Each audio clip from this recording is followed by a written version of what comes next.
ඔන්න ළමයි බලා ගන්න තව විනාඩියක කාලයක් තමයි තියෙන්නේ අවුරුදු උදාවට. අපේ චූටි දුවදරුවෝ ගෙවල් වල අම්මලා තාත්තලා කරන දේම තමයි අද අවුරුදු චාරිත්‍රාක් විදිහට මේ විහාරස්ථානයේ දහම් පාසලේ පුංචි නිවස ඇතුලේ කෙරෙන්නේ. මම හිතන්නේ ගම මහගේ ඉබ ළඟට වෙලා ඉන්නවා ගම රාලකෝ. ගම රාල යන්න පහනක් අරගෙන මල් පැල ළඟට. දෙවියන් වැදීමත් මේ බුදුන් වැදීම වාගේම දෙවියන් වැදීමත් මේ පැරණි ගෙවල් වල නිමිච්ච චාරිත්‍රයක්. මම හිතන්නේ ගම මහගේ සූදානම් ලිප ළඟට වෙලා ලිප ගිනි මෙලවීමට අපේ ගම රාල සූදානම් වෙලා ඉන්නවා මල් පැල ළඟ පහන පත්තු කරලා දෙවියන්ගෙන් ආශිර්වාදය ලබා ගන්න. දැන් එහෙනම් අපි ශ්‍රී ධර්මරාජ විහාරස්ථානයේ පුංචි දරුවන්ගේ නිවාසයේ අවුරුදු උදාව සිද්ධ වෙනවා. ලිපගිනි මෙලවීමේ චාරිත්‍රය මෙන්න මේ විදිහට ඉෂ්ට සිද්ධ කරනවා. මේ අවස්ථාවේදී අපේ පුංචි ගමහාමිනේ ගිනි පෙට්ටිය අතට අරගෙන ගිනි කූරක් දැල්වලා දැන් ආරම්භ කරන්න ලිපගිනි මෙලවීම. අපේ දරුවන්ගේ පුංචි අත්ොඩයකුත් දෙන්න ඕන. මොකද අවුරුදු උදාවේදී ගිනි මෙලවෙනවා. රසින්ද හඬ ඈතින් ඇහෙද්දී ලිපගිනි මෙලවෙනවා මේ අවස්ථාවේදී මේ පුංචි නිවාසය ඇතුලේ.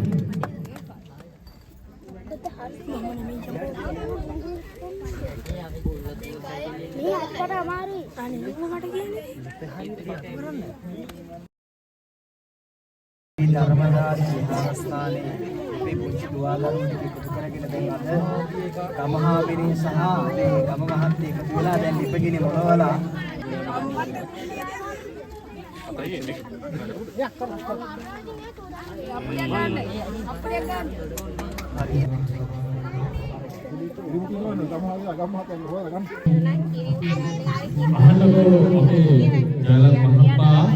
අපි දැන් සිද්ධ කරේ අවුරුදු චාරිත්‍රයක් වෙන ලිපගිනි මෙලවීමේ චාරිත්‍රය. නමුත් ඒක අපේ දුවදරුවන්ට විතරයි තියෙන්නේ. අපේ ඉන්න ආරාධිත අමුත්තන්ට බලන්න බෑ. මොකද නිවාස ඇතුළේ ගොඩක් දෙනෙකුට රැඳිලා ඉන්නවා රුවිනේ උතුරන්න සූදානම් වෙලා සිටින්නේ.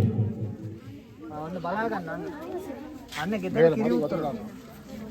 අපි මේක ගෙදර ගත්තේ අත නැහැ. හරි විදිහට නම් නිපෙලි දරුවන්ගේ කුස්සියේ උදේ වල වතුර දාන්න දාන්න.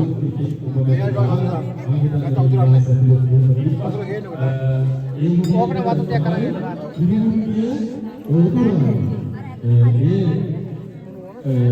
ආරිත්‍ය සිංහලෙන් තමයි අපි කරන්නේ. අමයි අපි යන්නේ ආත්තලේ වාඩි කියන්නේ ආත්තෑම එන්න ඕනේ. එන්නද? ඔතන දාන්න කිව්වා. මේ ආරිත්‍ය කරන්නේ අපි පෙරපාසල් කුණිය ඇවිල්ලාම සඳහන් කරනවා. එම නැකට සිද්ධ වෙන අවස්ථාවේදී ඒකට පිළිදෙනවා වූ වස්ත්‍රාධර්ණය කියනවා වස්ත්‍රාධර්ණයක්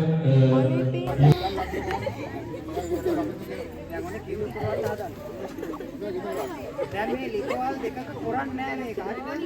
එක ලිපක තමයි කරන්නේ. කවුරුහරි ලිපක් අතට තියලා කට්ටියට පේන්නත් ඕනේ හින්දා කියලා ඔය එළියට යනවා.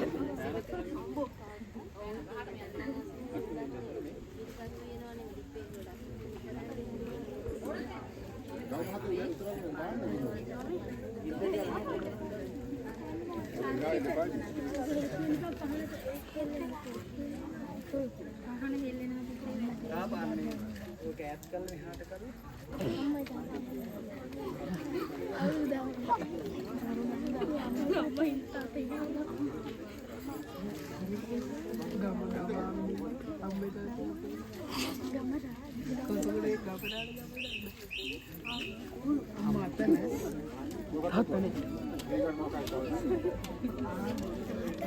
Amin.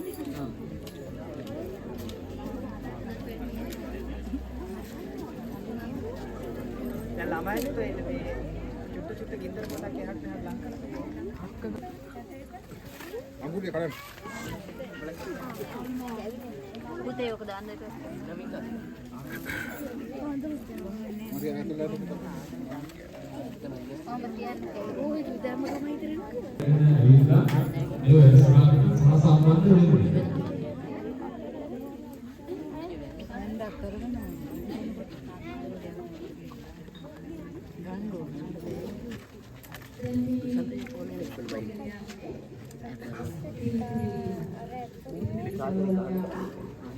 ඉනි මොනෝලා ආහාර පිසීම කරන්නේ. ගෙදර අම්මා තමයි මේ කාර්යය කරන්නේ. එතකොට ඊට පස්සේ තියෙනවා අපිට වැඩ ඇල්ලීම. මං හිතන්නේ අපේ තාත්තා කරන්නේ එදා කාලේ නම් ගොවිතැනනේ කරේ. ඉතින් මේ තාත්තා වැඩ ඇල්ලීම සංකේතවත් කරන්න එදා දවසේ උදැල්ලත් අරගෙන කුඹරට හෝ හේනට ගියා. ඉතින් ඒක සංකේතවත් කරන්න මං හිතන්නේ අපේ පුංචි දරුවෝ දැස්ති වෙලා ඉන්නවා පුංචි පැලයක් අරගෙන ගිහිල්ලා හිටවන්න. ඉතින් වැඩ ඇල්ලීම අපි සංකේතවත් කරනවා ඒ විදිහට අපේ පුරාණ කාලේ වැඩි හිටියෝ. අපේ චූටි පැටව නම් මං හිතන්නේ සංකේතවත් විදිහට වැඩ අල්ලන්නේ පොතපත. පැන්සල, පාට පෙට්ටිය, ඒ වගේ ඉගෙනීම් කටයුතු තමයි මං හිතන්නේ අපේ පුංචි දරුවෝ නම් කරන්නේ වැඩ ඇල්ලීම වෙනුවට. ඉතින් අපි එදා කාලේ අපේ ඈත්ලා යන සංකේත චාරිත්‍ර තමයි අපේ පුංචි දුවා දරුවන්ට උගන්වන්නේ. ඉතින් ඒ අවස්ථාවේ උදව්වක් කරොත් ආයෙ නැවත ඒ කෙනාට ප්‍රතිකාරයක් කරන්න සිරිතක් අපේ එදා ඉඳන් තිබ්බා. ඒක සංකේතවත් කරන්න අපේ හැමදාම ඉතින් වතුර ගන්නවා. ඉතින් මේක නිදට අපි කිසි දෙයක් නැති නිසා අපි ගිහිල්ලා අම්මා දෙම ගිහිල්ලා ඉඳන් සමග ගන්දනු කරනවා.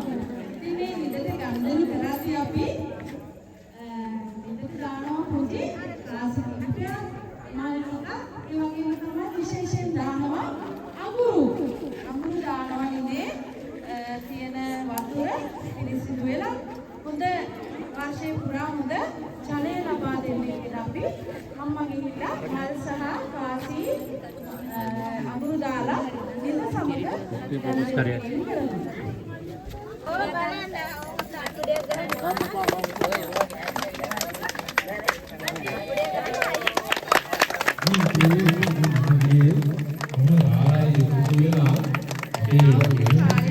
ප්‍රධානම කාර්ය වන ආහාර පිසීම සංකේතවත් කරන කිරීතිනවීම සිද්ධ වුණා. මේ කිරීතිරුණා වගේ අපේ ගමටත් අපේ පුංචි දරුවන්ට වාසනාවන්ත සුබම සුබ අලුත් අවුරුද්දක් සනිටුහන් කරන කිරීතිනවීම මේ අවස්ථාවේදී සිද්ධ වුණා. එහෙනම් ඉස්සෙල්ලාම දැන් ගමට කිරියතොර වල තියෙන පන්සලේ